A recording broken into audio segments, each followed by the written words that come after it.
First of all, I'm so honored to be here today. And every time I come to this summit, I'm just absolutely moved, having joined this board in 2017 when we really had no idea what we were up against. And we were just thinking about our home in the North Bay. And thank you to Jen for your leadership and seeing the vision of growing this as a community to community network. So thank you, all of you, for coming. I just want to let you know how meaningful it is as an executive board member to see you all here and engaged. So just a little background about myself. I am an earth scientist. I started my career at the Environmental Protection Agency, dealing with all different kinds of toxicity in the environment. I ended up having the distinct honor of managing a research reserve for the California Academy of Sciences in the mountains between Sonoma and Napa that became ground zero for the Tubbs fire. We had 3,200 acres that burned. I lost $6 million of facilities. And even with my background, it was very overwhelming, sort of the environmental evaluation and assessment process that happened. We lost 7 what I called Winchester mystery shacks. They were sort of 1920s to 1950s era shacks that burnt down. And the fact that those homes came up as toxic when they were tested, and our soils came up as tested. And as a geologist, I could tell you that they are serpentine soils. So part of the toxins were actually native to the geology. And the expense and the delay and all of it that we had to go through. I'll also say in my experience in Tubbs, as much as I had worked in the Environmental Protection Division and with the Regional Water Quality Control Board, the fact that we were basically jerry-rigging a sampling plan that no one had actually thought about. How would you test the water or the air or the soil in the case of a broadcast toxicity event? Nobody had really thought about that. So I think we were at the very early stages. I know this is advanced. There's agencies that work on this. And then there's always the public concern, right? When it comes to toxicity, it's a really difficult conversation about what is safe and what each person might consider as safe and what a government agency has to regulate as safe. And then what you have to do with the legacy of those decisions that are made. So I'm really excited about our panel today. We're going to have each person just introduce themselves briefly and the perspective they're bringing. I'm going to just give a little chat around these sort of toxic trail pathways that we're talking about so that we can all get oriented. And then each person on the panel will share their own story around it. And then we'll have a dialogue about comparing and contrasting lessons learned. So Katie, could we just start with you? I know you were introduced this morning, but Sure. Yeah. Hi again, everyone. Katie Simmons, Deputy CAO for Butte County. We, as I explained this morning, have been through a number of fires, both with debris and tree removal. But what I wanted to highlight today was what we're experiencing with the park fire, which was last summer, essentially July through September of 2024. And the watershed impacts, the watershed that sits right above the city of Chico that has Big Chico Creek flowing through it. If you're familiar with Chico, if you've maybe been to Chico State or seen the community, you know that it's a very sort of creek centric community, right? Big Chico Creek runs right through. We have tributaries, we have a lot of water activities in the city of Chico. We have kids swimming at 1 mile and, families jumping in and out of the creek to cool off. It's 110 degrees. So very, very water focused. The park fire impacted the watershed above the city of Chico. So literally we were still in EOC and we were working with CAL FIRE on the watershed emergency response team to sort of start to understand what the watershed impacts would mean for our most populated community, city of Chico. Sort of, in the first winter after the fire and the second winter after the fire, those kinds of things. Bringing it back to toxicity, we discovered this summer high levels of E. coli in Big Chico Creek, which meant a swimming advisory was posted, public health got involved, and there has been no access to the water in the city of Chico on the Big Chico Creek watershed the entire summer. So my little heartbreak there is that, water is healing, water is fun, water is recreation for our community. We spent last summer under the canopy of another major disaster, and this summer we can't get back to our traditions. So I can't say that the E. coli outbreak is related to the park fire necessarily. CDC is involved and they're figuring all of that out. But I can say just watching the community go through this, last summer fire, this summer watershed is completely shut down for contaminants. It's been very, very heartbreaking, and as I said, the watershed comes from the park fire burn scar. So, did animals become displaced? Did you know what I mean? We're sort of sifting through all of that. So, certainly campfire toxicity, we learned a lot about that. There's been studies published on that, North Complex, of course, as well. But park fire, we're seeing totally different contaminants in our community post fire, and really trying to just, you can't seem to get ahead of it. You constantly sort of feel like you're in catch up mode. But we're doing our best to understand what this means for our community long term so that we can get kids back in the creek and get that quality of life back that we really enjoy in the North State. Good morning or good afternoon, everybody. Kevin Goss, Plumas County Supervisor. I'm in my 13th year being county supervisor. My district was the center of the Dixie Fire, which is up in Plumas County there in the headwaters of the number one watershed in California that feeds pretty much everybody in the state. And we ran into a thing with the Dixie Fire when it burned Greenville down in regards to Cal OES coming in and doing their initial debris removal. And I started catching whisperings of these really high readings of lead and arsenic and other type of toxins coming up on people's properties. And next thing you know, Cal OES is talking that they're going to be mobilizing DTSC and bringing them in to remediate the soils that were in what was called Zone X. And there was no rhyme or reason why they were so highly elevated. Actually, my pharmacy property had one of the highest readings in the entire town.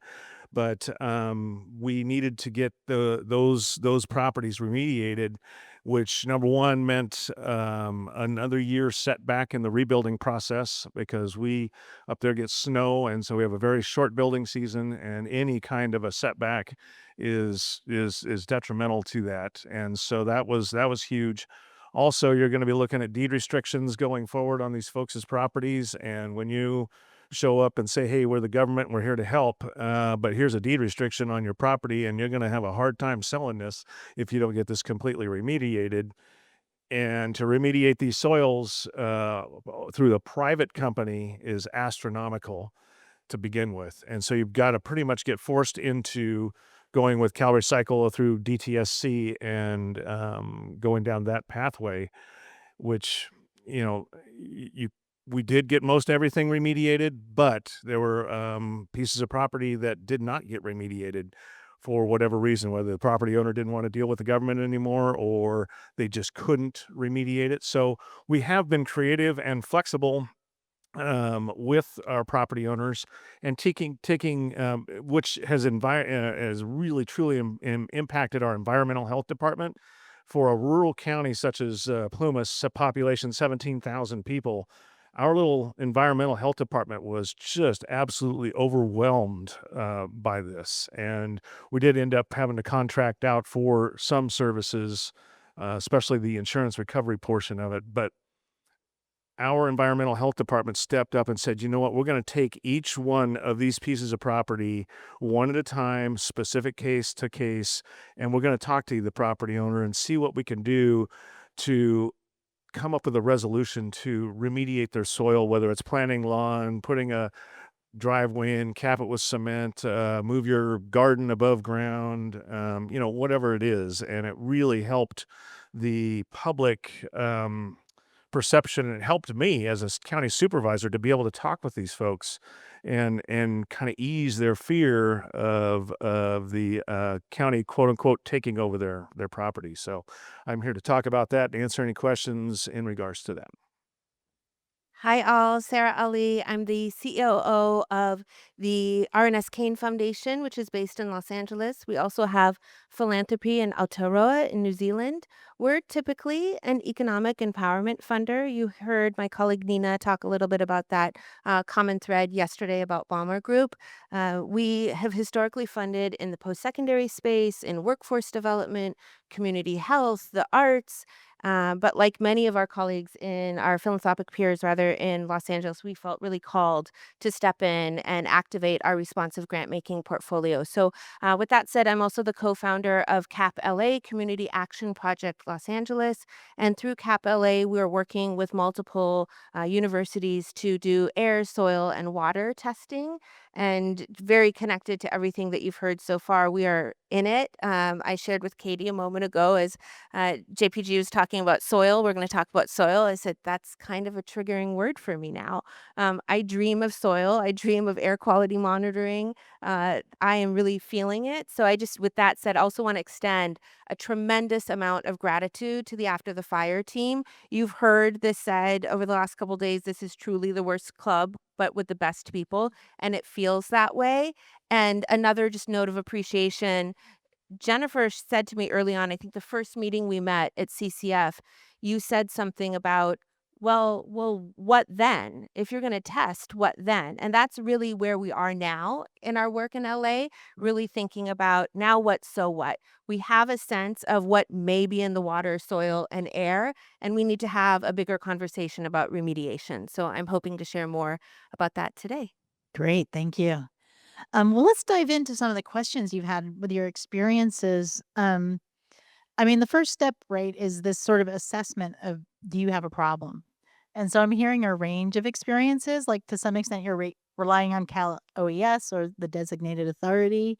In your own case, you decided to do some sampling with universities, et cetera. So I'm kind of curious about what's been the positive experiences you've had around communicating these kinds of results around toxicities, and what are some of the challenges or best practices to meet those challenges you have for trying to communicate the scientific information, which might not be as straightforward as you would like?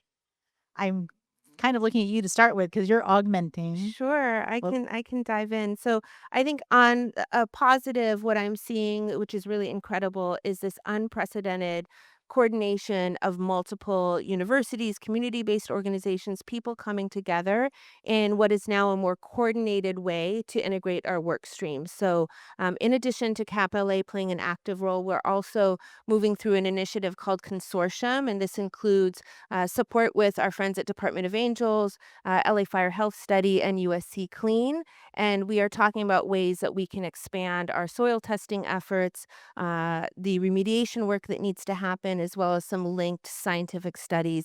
And embedded in all of that work is the communication strategy.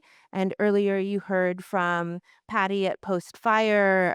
That's an organization that's doing an incredible job of supporting with getting information out. They are a trusted resource, like many of the other community-based organizations that are active in Los Angeles. So I think with the CAP LA perspective, we see ourselves playing the role of supporting, at least, on the funding side of things, giving the researchers the resources they need to do their work, and then working with community to ensure that information is coming to them in a way that makes sense and also in a way that feels actionable. So that is definitely the mission of Community Action Project Los Angeles. And this is where I borrow the post fire framing. So thank you, Io and Patty, the idea that informed people make informed decisions.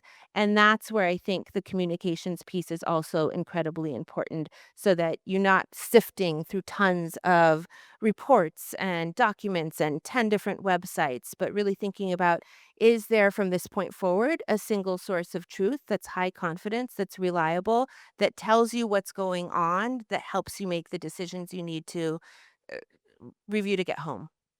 and are you finding that the public health agencies are open to this data that's coming from the nonprofit and the community world?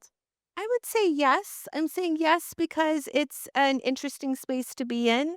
I participate in the Department of Public Health Task Force. There's some subcommittees there. I think there is an openness, but I will also just candidly name there's a lot of fear. There's a lot of fear when we're talking about things like hexavalent chromium at the nanoparticle level. There's fear around what may or may not be in the soil and what's background. So I think this is where collectively, if we can take a pause and just ensure that we want the same things. I think if we really focus on what it is that has brought us all together and then give ourselves some grace to think about how we're going to get there. Great. Thank you. How about you, Supervisor Ross? Well, in a rural setting, I think communication is key for sure. I wanted to make sure that when DTSC got their folks on the ground, that I was there to meet their leads, and we had liaisons all the way through the entire process. I made sure that our environmental health was involved, and just to make sure, just so that we're watching the process and I guess helping them through a rural communities. Pessimism on government and whatnot. And what really helped was that they were able to hire local folks to help with bringing in the backfill and make sure that those folks were able to have jobs and they could communicate out to the other community members that, hey, no, they're doing good work here. They're getting down into the soil and remediating it completely, and it really helped get that word out. I think is really the key there, because you never know. You never know. I mean, I would say we're pretty low tech in Butte County, so when a fire is active, the community already wants to repopulate. They've been displaced from their house. They may have lost their house, but they want to get back on their property. And sometimes this is because they have medication in their property, their animals were left behind. There's oftentimes, excellent reasons they want to repopulate. So while we're active in EOC, first responders are out in the field. They haven't even done fire suppression repair. We are already coordinating with public health on reentry. And that is to make sure people have in their hands the moment they step on the property the information that they need to protect themselves from the hazardous material that's on the ground. And so low tech, we have public health or environmental health or, first responders, sheriff's office stationed at the road closure points. And when we decide to allow for reentry or repopulation, they literally hand them a health and safety packet. It's like, here is your printed pamphlet. We're asking you to review this before you step into your property. And there's important things in there. Ash pits, the fire is literally still burning. It's burning the roots of trees underground. They want back on their property. So we have the health and safety packets. We work very closely with nonprofits on what is and isn't allowed, right? It's very, very important that we don't conflict out or create ineligibility if any of the debris is, moved prior to the state coming in, because we do rely on Cal OES, we do rely on Cal Recycle. The county could not do PPDR, private property debris removal on our own. We absolutely don't have the resources. We do have the experience, but not the capacity. And so we rely on the state. So I think it really starts literally from the moment the fire starts and you're thinking about repopulation and you're thinking about safety. One of the things I kind of hope we get to later on in the presentation is really talking about planning for fires. I mean, sort of call fire the big revealer. You don't know what's underground until everything on top of it burns down. And then you're like, where did all these lithium batteries come from, right? Which can't be recycled and, on and on. So I think for us, it's literally putting into people's hands the information that we feel they need to have so that they remain eligible for debris removal when it starts, but so that they also know how to protect themselves from hazardous material on the ground. Okay. So I'll just ask one more question around communication, because as a scientist, one of the hardest things to communicate to a non-technical audience is uncertainty, how you quantify uncertainty. And of course, when it comes to risk or perception of risk, it can be kind of a subjective issue as well as an objective issue. So did you encounter issues around uncertainty, around what you could communicate to people in that time? You look like you Oh, I would say what we can release to the public, frequently asked questions, has to be reviewed by the lawyers of every agency who's involved in the process. And so it's very slow to never that you're able to get the frequently asked questions sheet out about debris removal or tree removal. I'm seeing a couple of smiles in the audience. Maybe you've been there with me on that train. We oftentimes have to sometimes take risks. I think as local government, we don't speak on behalf of the other agencies, but we share what we can about what's important for homeowners to know or property owners to know about the program that's coming. And so I would say communication is very, very difficult when agencies cannot release information to the public, but you also have to get the public through the process through signing an ROE and do you know what I mean? All these things. So I would say it's very delicate communicating with the public about hazards on their properties and risks and those kinds of things.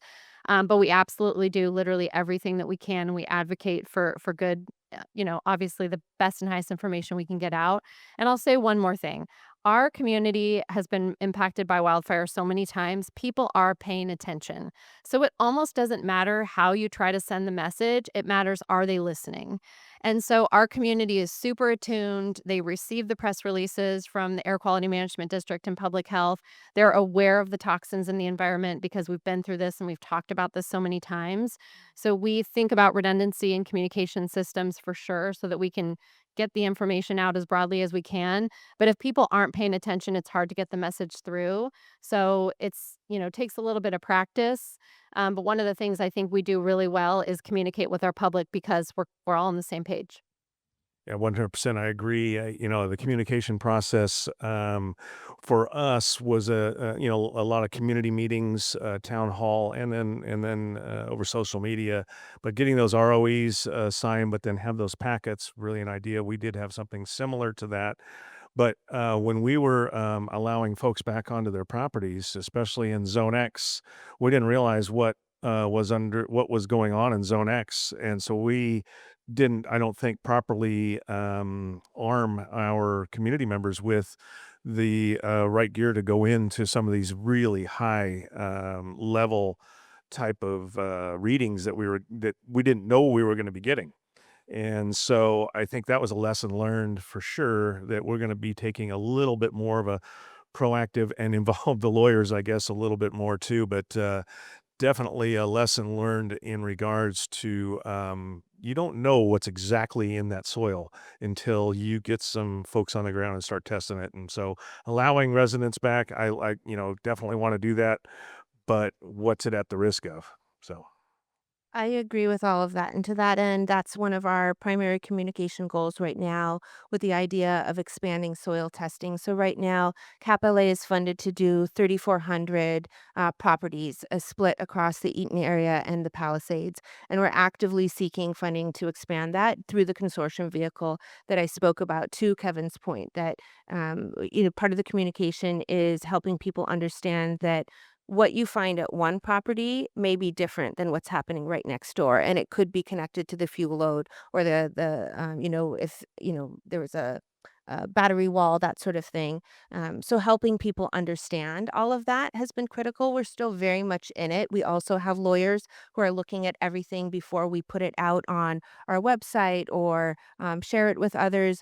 Our commitment is sharing first with the study participants. So if you're enrolled in the soil testing program or in the soft materials study or the indoor outdoor air quality study, the pool study, you get your results first, and that's the commitment. We also made a commitment to DPH and said we will also give you a heads up and engage you in conversation. And sometimes that has allowed for more conversation of where do we go from here? Sometimes that means acting really fast. And I know that's uncomfortable, but it's necessary in this work.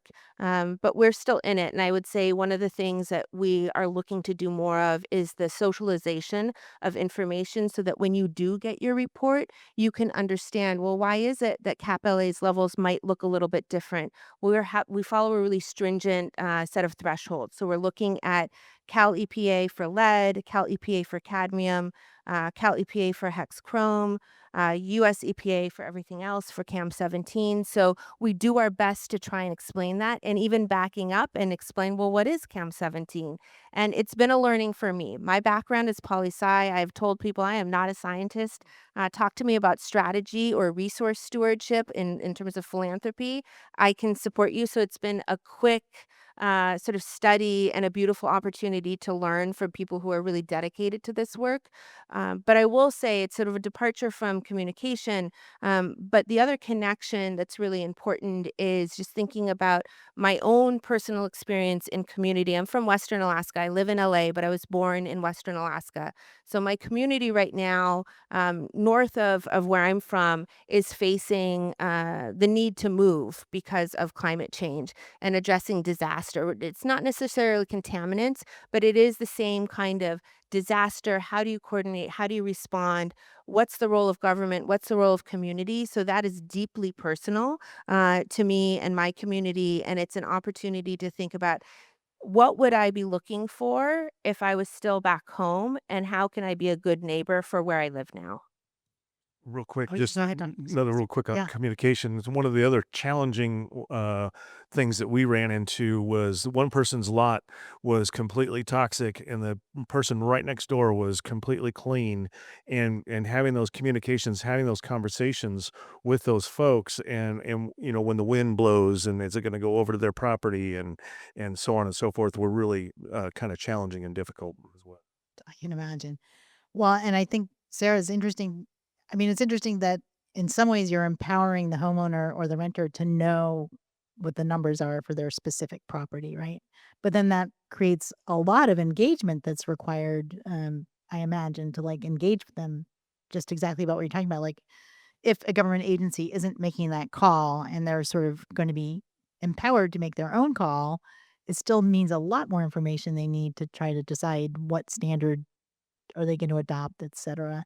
But do you feel like that provides sort of a psychological benefit for people when they can be more involved in that process, or they know that they have a score for their own home in terms of some of the Ab toxins? Absolutely. I think, when I think back to early January when the team was working on this, and this includes folks from UCLA, LMU, Purdue, and now there's a growing circle of folks that we've been in conversation with, but it's about helping people feel like they can be active in their recovery process and have a strong sense of agency. I'm also a former teacher and principal, so I think about what would I apply or take from those experiences, and I know that students feel empowered when they have information and when you diminish fear. And I think that's same regardless of your age and if whether you're in school or not. And so I think that's our role to help give people information that they can make sense of and have dialogue with others. So you can go to your neighbor and say, hey,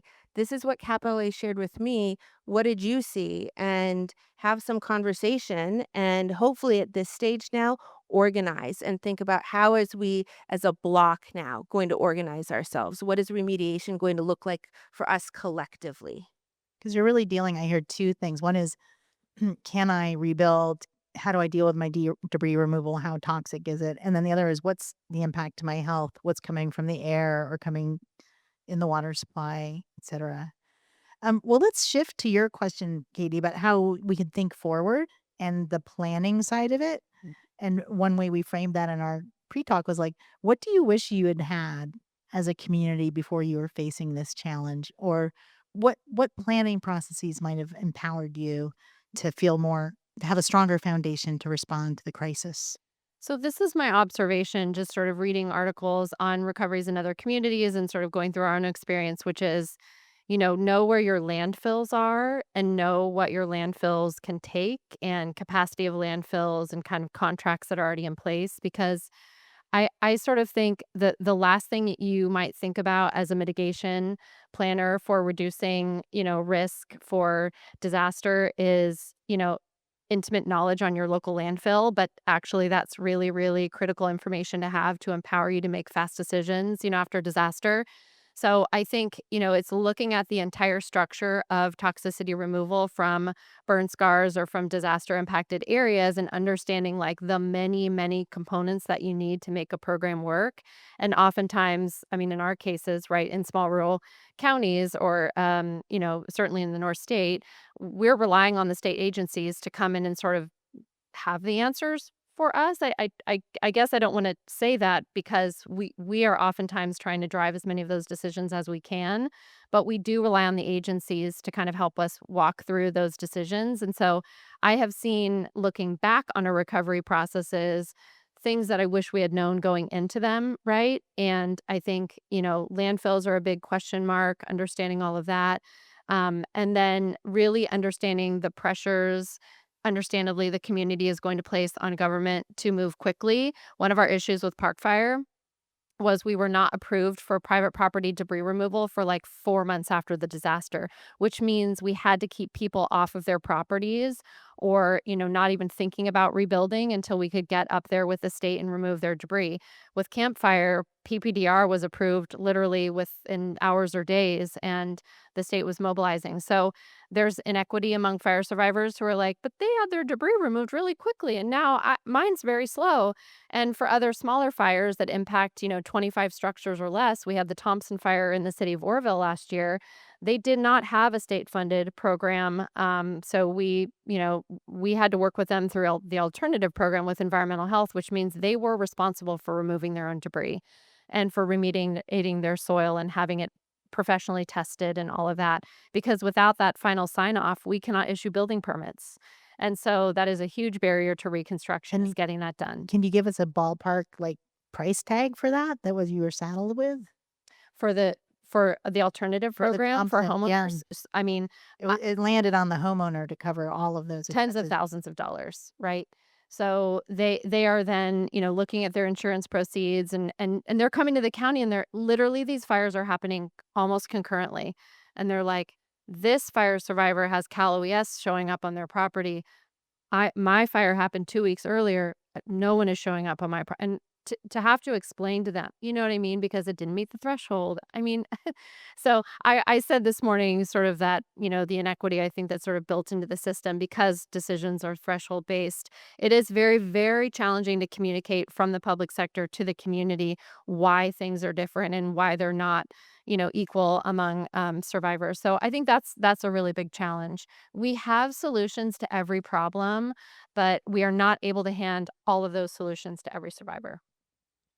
Yeah, very similar. You hit the nail on the head. I would have liked to have known the process and more about the landfill issues. For us up in Plumas County, it was a 6-hour round trip down to the Wheatland dump or landfill and back, and which put a huge hamper on how fast we can get debris cleaned up. And then on top of that, the DTSC lead removal program having to do the same exact thing. It was really if I'd have known that it was gonna be that, slow a process, because I did, glean some information from, Doug Teeter, about, some of the processes that, went through with the campfire, and, just didn't delve deep enough, I think, is what my case was, but, other things, like, debris removal insurance on some people's homes had debris removal insurance, some people didn't, and so you're paying extra for this debris removal insurance where other people, they didn't have the insurance, but they still got cleaned up for nothing, so it was kind of a, inequity there talking about that, and, I would have loved to have known a little bit more about that, but then also, what do we do to know what's in our soil prior to a fire? Our little town was a gold rush town and a lot of gold mining. And the lake up above it housed a valley with a town in it that processed gold. And then that dam broke back in the 50s and flooded the entire town of Greenville with less sludge, which probably contained a bunch of lead and Probably arsenic. and arsenic as well. So but you never can tell where it all came from. So it's really, really tough. So I think that knowing what's in your soil as a private property owner, as a county government would be good. I agree. That sense of background is really important. Right now, just so it's clear, because I imagine people are wondering, what we're seeing through the CAPLA research is higher levels of lead and arsenic on the Altadena side. In the Palisades side, not so much. The theory there, and again, this is a theory because we're still very much involved in the research side of things, is that contaminant load on the Palisades side has washed away. But then you think about, well, where has it washed away to? So we're also working with Heal the Bay to do sediment testing, water testing, all of that. But I think thinking about what I need now or what I needed early on is a sense of consistency. And I think about it like a flow map. So knowing what is the mission, what is the assignment given to FEMA that's going to be consistent with what we've seen in other fire situations. What is the consistency with the U.S. Army Corps? What is the consistency of public-private partnership that's required to move forward? Right now in LA, we're in a situation that again feels really unprecedented, with philanthropy being asked to step in a really major way. And I love my work. Philanthropy, you may know, like literally it's love of people, love of humanity. So we do this because of our love and care for community, but it's massive, massive thinking about the costs involved. And so what I wish we had is a sense of consistency. Well, I want to thank all three of you for tackling this tough topic. It's not an easy one to have to get up and talk about. But I really appreciate it, and I'm so glad all of your communities have each of you to support them. So thank you very much. Yeah.